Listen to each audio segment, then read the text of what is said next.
వరి, పత్తి, నిమ్మ సాగుకు పేరుగాంచిన ఉమ్మడి నెల్లూరు జిల్లాలో ప్రత్యామ్నాయ పంటలపైన ఆసక్తి కనబరుస్తున్నారు రైతులు.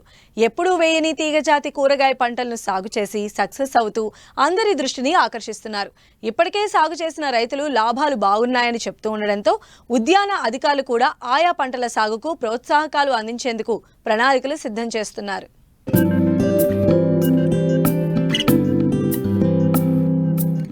ఎంతో మంది రైతులు దశాబ్దాలుగా సంప్రదాయ పంటలు సాగు చేస్తూ అధిక దిగుబడులు సాధించలేక నష్టాల పాలవుతున్నారు.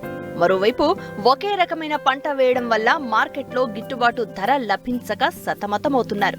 ఈ తరుణంలో కొంతమంది మాత్రం విభిన్న పంథాలో ముందడుగు వేసి సరికొత్త సాగుకు శ్రీకారం చుడుతున్నారు. ఈ కోవలోనే నెల్లూరు జిల్లా కలువాయి మండలంలోని రైతులు వరి, పత్తి, నిమ్మ లాంటి పంటలకు ప్రత్యామ్నాయంగా తీగజాతి కూరగాయ పంట అయిన వీర సాగు చేపడుతున్నారు. తక్కువ విస్తీర్ణంలో స్వల్ప నీటి వినియోగంతో అధిక దిగుబడులను సాధిస్తూ మంచి ఆదాయం ఆర్జిస్తున్నారు. అయితే ఉద్యాన శాఖ సబ్సిడీలను అందిస్తే మరికొంతమంది కూరగాయల సాగు చేపట్టి ఆర్థికంగా నిలదొక్కునే అవకాశం ఉందంటున్నారు. బేరు సాగు చేస్తున్నాను. గతంలో పత్తి, వరి పెడుతున్నాను. కొత్తగా వేయాలని బేరు సాగు చేశాను. కర్రలతో చేస్తున్నాను. ఖర్చు సుమారు 1 లక్ష దాకా అయింది. తెగుళ్ళు దీనికి నల్లి, దోమ వస్తుంటాయి. అబాషను, బోరాను, M45, కొరాజును, పురుక్కి, మలాథియన్ గతంలో సబ్సిడీలు వస్తున్నాయి. ఇప్పుడు సబ్సిడీలు ఏం రావట్లేదు.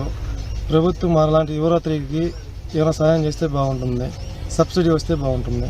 మన నెల్లూరు జిల్లాలో బీరా ప్లస్ టమాటా అంతర్శాఖ సుమారుగా 50 నుంచి 60 ఎకరాలు సాగు చేయబడుతుంది. దీనిలో ముఖ్యంగా ఏంటంటే మనకి ఆరుతడి పంటలు, అదేవిధంగా వరి, నిమ్మ ఎక్కువగా సాగు చేస్తుంటారు ఈ మండలంలో. ప్రత్యామ్నాయంగా ఇప్పుడిప్పుడే రైతు సోదరులందరూ నూతన వ్యవసాయ పద్ధతులైనటువంటి కూరగాయల సాగుపై మొగ్గు చూపడం జరుగుతుంది. దీనిలో ముఖ్యంగా ఏమంటే మనకి ఎండాకాలంలో కాపు వస్తుంది కాబట్టి అధిక దిగుబడులు, అదేవిధంగా అధిక మార్కెట్ ప్రైస్ ఉండటం వల్ల రైతులకు మంచి గిట్టుబాటు ధర రావడం జరుగుతుంది. దీనిలో ముఖ్యంగా ఏమంటే బీరలో మగ పువ్వులు ఎక్కువగా రావటం జరుగుతుంది, ఆడ పువ్వులు తక్కువగా రావటం ఉంటుంది. ఎండాకాలంలో మనకి ఈ పురుగులు, అదేవిధంగా హనీ బీస్, కందిరీగలు ఉధృతి తక్కువగా ఉంటుంది కాబట్టి మనకి తేనెటీగల పెట్టెలు పెట్టుకున్నట్లయితే ఈ పరపరాగ సంపర్కం జరిగి మనకి అధికంగా దిగుబడి వచ్చే అవకాశం ఉంది.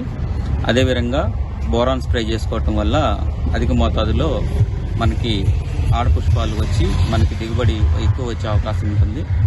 దీనిలో ముఖ్యంగా ఏమంటే ఫ్రూట్ బీ అనేది పండుగ కాయ మీద బొక్కేసి అధిక శాతం నష్టపరుస్తుంది. దానికి లింగాకర్షక బొట్టలు పెట్టుకొని నివారించుకోవచ్చు. అదేవిధంగా లింగాకర్షక బొట్టల దగ్గర 2% మలాథియన్ సొల్యూషన్ కానీ పెట్టినట్లయితే ఆ ఈగలు వచ్చి దాంట్లో పడి చనిపోవటం జరుగుతుంది.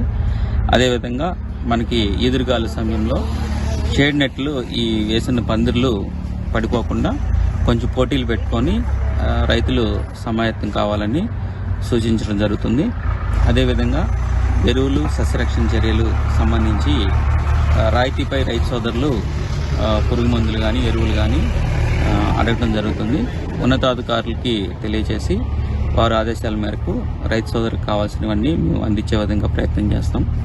అదేవిధంగా మనకి ట్రాన్స్పోర్టేషను గుంటూరు, చెన్నై, బెంగళూరు మార్కెటింగ్ ఉంది కాబట్టి ట్రాన్స్పోర్టేషన్ వెహికల్ కావాలని కూడా రాయితీపై అడిగినారు రైతు సోదరులు. ప్రభుత్వం వారికి దాన్ని తెలియజేసి ఉన్నతాధికారులు ఆదేశాల మేరకు రైతు సోదరులకి రాయితీపై అందించేదానికి మా వంతు ప్రయత్నం చేస్తామని తెలియజేస్తాం.